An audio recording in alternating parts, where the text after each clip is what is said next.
الحمدللہ۔ السلام علیکم رحمۃ اللہ وبرکاتہ۔ آئیے ہمارے بہنوں، ہمارے ماؤں، بیٹیوں، ہم لوگ سب برات کے لیے دعا کریں گے۔ الحمدللہ رب العالمین والصلوۃ والسلام علی سید المرسلین، اما بعد، فاعوذ باللہ من الشیطان الرجیم، بسم اللہ الرحمن الرحیم۔ اللہ عز و جل کے نام سے شروع جو بہت مہربان رحمت والا ہے۔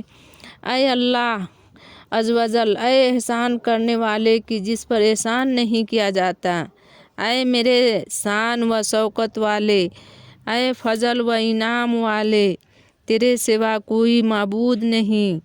تو پریشان حالوں کا مددگار، پناہ مانگنے والوں کو پناہ اور خوف زدوں کو ایمان دینے والا ہے۔ اے اللہ عز و جل، اگر تو اپنے یہاں الخطاب لوح محفوظ میں مجھے شقی، بدبخت، محروم، دھوکہ دار، ہوا اور رزق میں تنگی دیا ہوا لکھ چکا ہو تو اے اللہ عز و جل اپنے افضل سے میری بدبختی، محرومی، ذلت اور زندگی کی تنگی کو مٹا دے، اور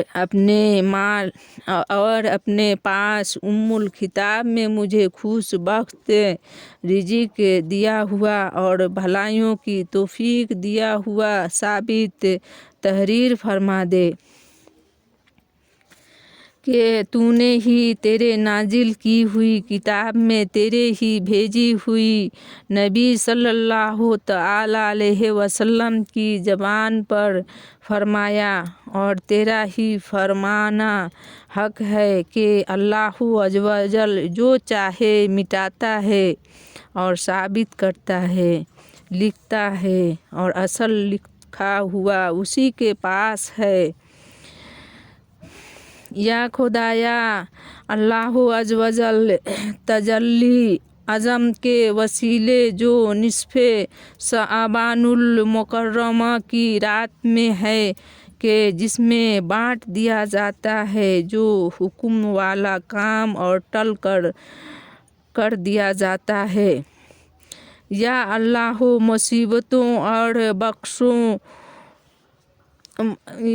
اے اللہ مصیبتوں اور رنجشوں کو ہم سے دور فرما، کہ اے جنہیں ہم مانتے اور نہیں بھی جانتے جبکہ تو انہیں سب سے زیادہ جاننے والا ہے۔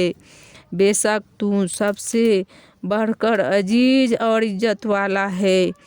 اے اللہ تعالی ہمارے سردار محمد صلی اللہ تعالی علیہ وسلم پر اور سب صلی اللہ تعالی علیہ وسلم کے آل و اصحاب رضی اللہ تعالی عنہم پر درود سلام بھیجے۔ سب خوبیاں سب جہانوں کے پالنے والے اللہ عز و جل کے لیے ہے۔